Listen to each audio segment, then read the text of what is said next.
When you hear the word marriage, what do you think of? In America today, we have many choices about marriage, such as what gender we want to marry, where we want to get married, and to whom we would like to marry. We also get to make many decisions after we get married, such as where we would like to live, what career we would like to have, and how many children we would like to have, if any. In some areas of the world, these decisions are made differently and sometimes made for people by others. In India, for example, dowry is commonly practiced today, which makes for a very different type of marriage than what we are used to.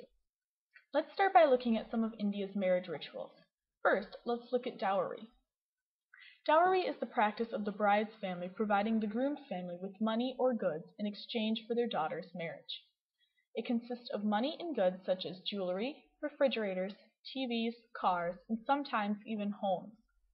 Typically, the amount of the dowry is equal to 7 times of their yearly salary. Originally, it was a voluntary gift giving, but is now considered necessary for a daughter to get married. Bridal burning is when a groom's parents are not happy with the dowry that they have received, and they demand more. When their demands are not met, they take it out on the bride. The most common result is bridal burning. This is where the woman is restrained in the kitchen and drenched with kerosene and lit by a match. This is popular because kerosene is cheap and easily available. The clothes the women wear are very combustible, so it is hard to trace, along with being in the privacy of their own home. Now that we know what dowry is, let's look at how it affects the residents of India. Indirectly, the presence of dowry makes a daughter's birth a disappointing event. Afraid of having to pay the dowries, parents try to prevent the existence of daughters.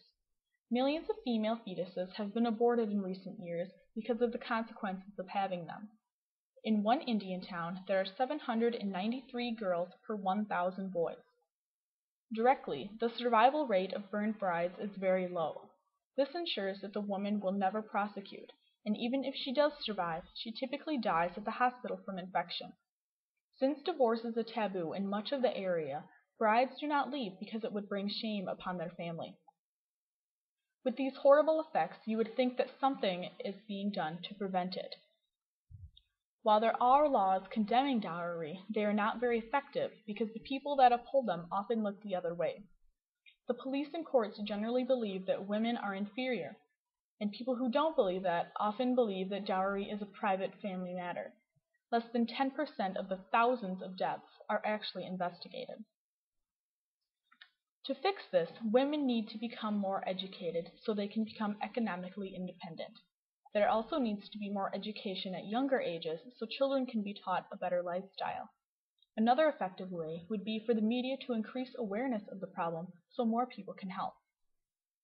Now that we all know what dowry and bridal burning are, how they affect people, and what is being done to prevent them, we all have something to think about. Not all cultures have the same beliefs and rituals. Although both America and India practice the ritual of marriage, there are some differences.